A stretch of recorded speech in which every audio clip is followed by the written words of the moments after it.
it all off the record. Chris Clute, two-time World Series champ, joining us here on the show live from Shake Shack, 1450 South Dixie Highway in the Gables. Love the burgers, love the fries, the shakes. The beer is always cold. The Shackmeister Ale is unbelievable. Everything is great here at Shake Shack. Thanks to Mike and Eric and Amanda and all the managers and staff here at Shake Shack for having us. Platon from Pro Cage is here. Chris Clute, two-time World Series champ, is here. We talked a lot about his job in law enforcement. Now let's get down to the nitty-gritty of baseball. Chris, tell us the story, how you got on campus, how you got recruited, how you got on campus, how you became a Miami Hurricane. All right, well, it started my senior year in high school. I wasn't really heavily recruited from Killian High. Had the opportunity to go to FIU, South Florida, and a bunch of junior colleges. And Coach Morris actually came out to see me play one day, and he liked the way I played. Then Turtle Thomas came out, who was the recruiter at the time, a couple games later, and saw me play again, and he liked me. And so they offered me to come on in '98. So I came out here on '98, the '98 team. Didn't really play that much. Didn't have a lot of at-bats, but kind of got the whole experience, the whole, UM thing. Played with Pat Burrell, Jason Michaels, Aubrey Huff, Bobby Hill, obviously, on that team. Unbelievable team, talent-wise. Went out to Omaha, and we just kind of fell flat. Lost to Long Beach State. Lost to a guy named Mike Gallo, who played for the Houston Astros for a while. Anyways, but honestly, that team was probably one of the most talented teams I ever played on. Obviously, you got three major leaguers. Right. Right. Long time major leaguers. Oh, big time. Yeah. I still talk to Aubrey Huff all the time. I'm very close with him. Still talk to Pat Burrell. Those guys were great. They kind of showed me the way, what it was to be a Hurricane baseball player. So I didn't play that much in '98. Come back in '99, kind of feeling my way through, not really sure if I'm going to play, yada, yada, yada. Season starts, I'm a backup. Do you remember who was in front of you? Yeah, it was Manny Crespo. Oh yeah. He played. Yeah, he was playing second base at the time. Number 4. Right. And then he got in trouble somehow. Of course he did. I think he didn't. Didn't all of you at one time or another? At some point or another. So I think he didn't run a ball out or something like that. And we were playing Texas. Right. Longhorns, and so I got my opportunity that day. Came in and had a couple hits. Kept playing. My name was in the lineup the next day. Kept getting a couple hits here and there, and before you knew it, I was playing every day. That '99 team was my favorite team to play on. Bobby Hill was my combo, double play combo. Right. Not the most talented team, I can tell you that, but we played hard. We played hard every day. We had Greg Lovelady. Rush Jacobson went down with it. Right. He had a broken wrist. Greg Lovelady, who came out of nowhere, he started towards the middle of the year, and he took off. And it was just one thing after another. And to this day, I still talk to most of the guys on that team, and we still reminisce about all the great memories that we had. If it wasn't one guy picking up another guy, it was one thing after another, and that team was great. Give us some of the characters. Who else was on that team? I'm going to go around. Lolly Esquivel. Oh, nice. Lolly Esquivel played third. He jacked a couple of home runs. Yeah, we had Lolly at third, Bobby Hill at short. I played second, and Kevin Brown played first. Right. It was huge in the playoffs.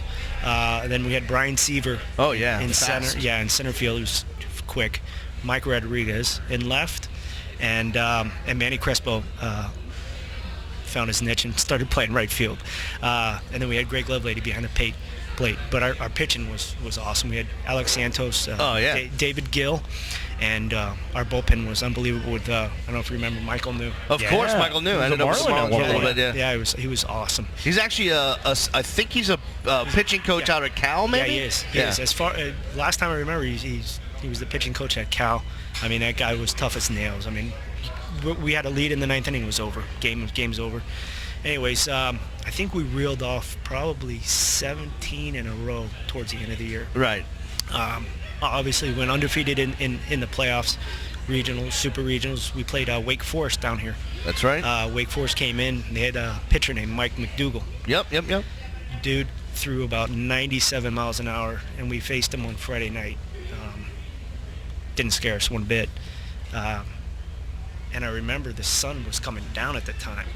So it was very hard to see, his fastball for the first probably 3 or 4 innings, and it was close for that time. But then as soon as the sun went down, I mean, we just opened it up on him, and then we beat him. I don't remember who pitched for them on Saturday, but we beat them and went to Omaha. Get to Omaha, and we're pretty much the favorite to win. Right. I'm trying to think. We played Rice. That's Rice right. the first game, right? Actually, I hit a home run that game. What happened was Marcus Nettles was on first base. Yep. And he got picked off. It was a bunt play. I mean, obviously, I was going to bunt. I was hitting maybe 300 at the time. By the way, nowadays 300 is really good. It might as well be 500. Now it's like, yeah. But I think I bunted through a ball for a strike or something like that. He got picked off of first base, so obviously now I have to swing the bat. Next pitch, the guy threw me a fastball, and I hit the ball well to left field, and it went out. And then I can't remember who we played. Alabama. Alabama, yes. Played Alabama. We were down that game, the first game, I believe, and we came back and won. Came back and played them again, beat them again. And then we were we sat back for a couple of days. Yeah, back then it was a different format, yeah, so you had to wait out for a while. Yeah, it wasn't the best 2 out of 3 or anything like that, but we had to wait. And I remember watching Florida State and Stanford. Yep. Florida State and Stanford play. And it was back and forth, and we got to play Florida State, and the rest was history. I mean, that was a tough game because going into that game, we didn't know who was going to pitch for them because they had pretty much used all their pitchers.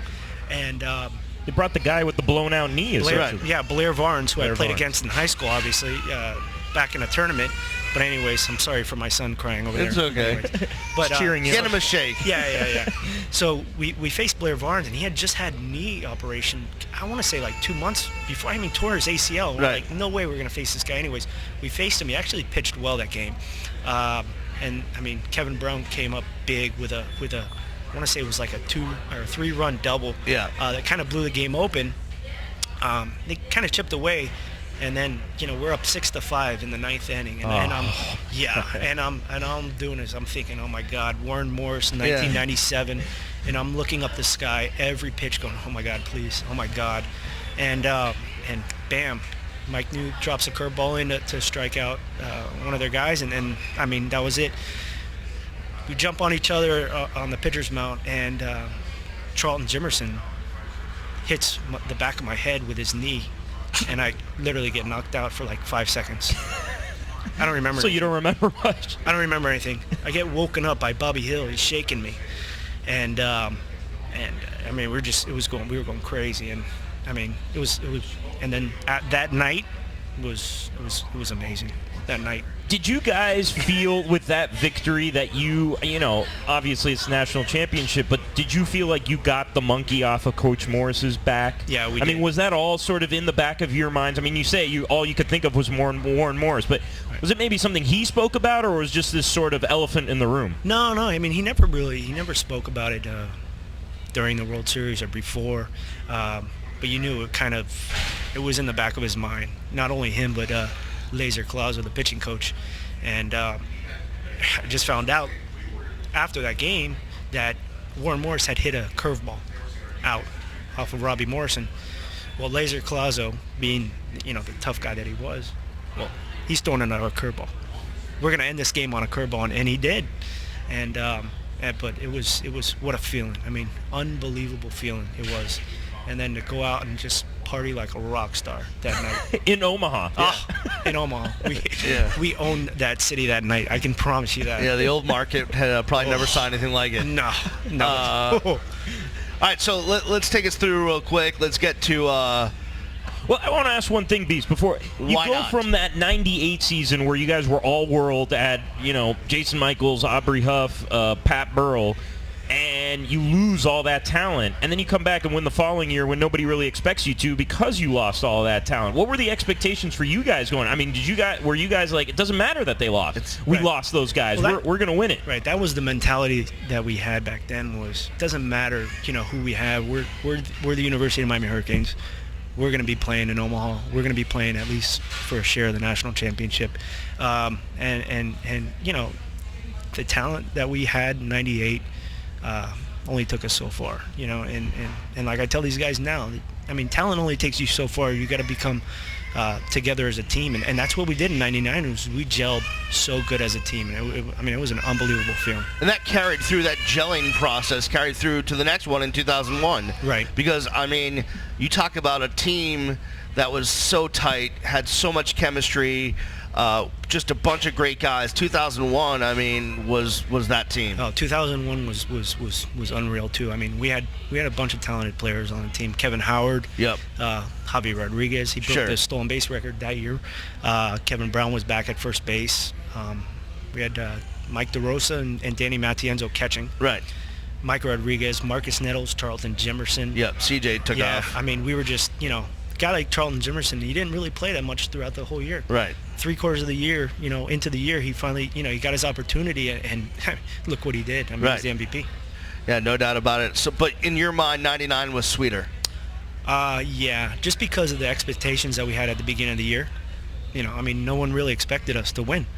And, I mean, we really worked hard coming off of that 98 team. And I mean, the togetherness that we had, the family, togetherness and stuff like that. I mean, it was unreal. Coach Morris will say it over and over again, and these guys will say it, but they never really experienced it. But you definitely experienced it, where, your first meeting of the year, I mean, literally, it's Omaha. That's it. I mean, they every single practice, at the end of practice, at the end of meetings, everything is Omaha. That's expectations that come with that program every day, every year. Was that 01 team the team that had the little bobbling, what was it? It was the Taco Bell mascot or something that you guys took that was a love lady thing. That was the Taco Bell, Yo Quiero Taco Bell, little dog, whatever dog thing. Yeah, he brought that along with his Stone Cold Steve Austin little show that he put on. Oh, yeah. And to think he's now coaching and then responsible for people. Yeah. Children he's up awesome. to him. Yeah, he's awesome. Love is one of the best. He's one of the guys that is definitely one of the best. Let me ask you this question, and I asked this, and I might hide under the table, but there's been a decline in the baseball team over the last few years. There's a bunch of different reasons that we can sit here and talk about. You and I talked about it before the show. We could do a whole 17 hours on it, but as a former player, how much does it hurt you not to see this team, go to Omaha every year? Yeah, I mean, first you don't need to hide under the table. Yeah. I'm not going to take it out on you. All right, good. No, it hurts. I mean, it hurts because you can see that they're not as talented as we used to be. Right. And for whatever reasons, but like I talked to Gino DeMora the other day. And he doesn't like to make any excuses. No excuses about it. I mean, they have the pitching. They have the pitching to do well. It just, it kind of kills me to see that they can't score runs. Hopefully, things will change. They changed this past weekend against Georgia Tech for the most part. But, I mean, I'm hoping. Let me ask you this question. I mean, aside from the run outage over here, I mean, it's a college baseball thing. They change the bats. They change the balls. I don't think it's for the better. I mean, the college game and the pro game were always different. The college game, you knew that you guys, you'd get a team like Barry, you might score 17. Right. That it was an offensive-minded game. It's still great pitching, but there was a lot more offense. Nowadays, it just seems like all the teams have kind of having their offense weekend. Do you think it's better for the game or not? No, I mean, home runs scored brings the crowd. I mean, everybody wants to see a home run. Everybody wants to see a two-run double off the wall, and very rarely do you see that anymore. I think it hurts the college game. It really does. What do you have you ever, I don't know, picked up one of these new bats or tried to hit one of these new balls, and what difference did you feel? I mean, is it that, because we can talk about it, but right. I don't know what a new bat felt compared to an old bat. Can you tell us what the difference is? Yeah, I mean, there is a difference. 2 years ago we played in the Police Olympics. Yeah. And we used the bats that the school was using at the time. I didn't see much of a difference. I hit a home run. I'm not kidding you. I hit a ball 350 feet at my age with the bats that they use now. No, there is a difference though. Significant, probably. But there is more of an emphasis on pitching now, pitching and defense, less on hitting. It is killing the game though. 2 more questions before we let you go. Casey Jones just walked in.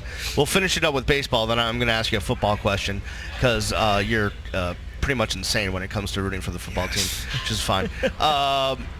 Coach Morris, I mean, he's been at this program for as long as I've been down here, since 1994. And, when you think about what he's done, and there's been some off times lately, but when you think about the postseason, when you think about the amount of College World Series he's went to, the amount of major leaguers, the amount of just prospects that he's produced, the amount of just great guys that he's produced, guys that have gone on to have great careers in business and what have you, I mean, you're looking at a guy, I think, when it's all said and done, 20 years from now, 30 years from now, we're going to look back at Coach Morris and think of a guy like a Dean Smith, who was a basketball coach in North Carolina, or one of the more well-known coaches. Your thoughts on 3? Unreal. He's been at this program for so long, postseason after postseason after postseason. It's not that easy to get to the postseason, and then to progress to Omaha for such a long time. He's done a great job, just unreal.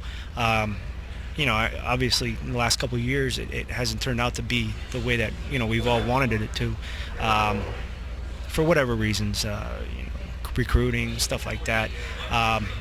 But all in all, I mean, even off the baseball field, I mean, to get us jobs and stuff like that, I mean, he's professional about everything. He's on the hot seat to some. I mean, what do you think? Does he deserve to be on the hot seat after sort of this downtime, or is this more so just it's a product of how the game has changed, how difficult it is to recruit with the limited scholarships and that sort of deal? They tell you that they haven't been back to Omaha since 2008, so that's 5 years. The expectations are to go to Omaha every year. They need to get back to Omaha. Is it unrealistic to expect to go to Omaha every year? No, it's not. It's not. I mean, you got talent galore in South Florida, not just here in Miami. You got Broward, Palm Beach, Tampa area. There's enough talent and enough players to get back to Omaha. It's all about finding the right players for the program and doing the part. All the coaches, all the players coming together, and it starts at the top and it works its way down.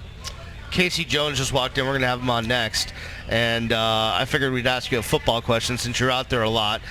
Your thoughts on what Al Golden's done? You're out at a bunch of practices. You see more than we see. What do you think about this coaching staff and what they've done with these players? Unreal. To see where they've been and where they're at now. My expectations for them this year are huge. Just like last year, unfortunately things didn't work out, like I expected them to. But this year, like I said, 10 wins. 10 wins. I mean, we're gonna score a ton of points. We just hopefully the defense can hold them down a little and we'll be all right. But the coaching staff's done an unreal job, and I know Coach Golden. I talk to him all the time. He's first class guy. Not only him, but all the coaches and the players too. I see the players all the time, and they're super nice guys. Beast, 10 wins. I mean, are we? I'm not making any bets. Nothing. All right. Okay, I'll make that bet if Chris runs Duke in the 40. 10 wins. You got it. All right. All right, Chris Clute joining us here on All Canes Radio. Thanks so much, man. Appreciate you coming by. Yeah, thanks for Hopefully having me. we'll talk to you down the road, let you get back to your family. We'll get Casey Jones on here. Chris Clute joining us here on All Canes Radio live from Shake Shack in the Gables, 1450 South Dixie Highway. Right across from the U. We're going to take a break. When we come back, Casey Jones, president-elect of the UM Sports Hall of Fame, tell us about the fishing tournament and a lot more. That more coming your way after this. You're listening All Canes Radio. We don't care about nobody except it's you. We don't. You're listening to All Canes Radio. You're a Canes fan, and you want the best gear. Well, you know there's only one place to go, and that's All Canes. All Canes.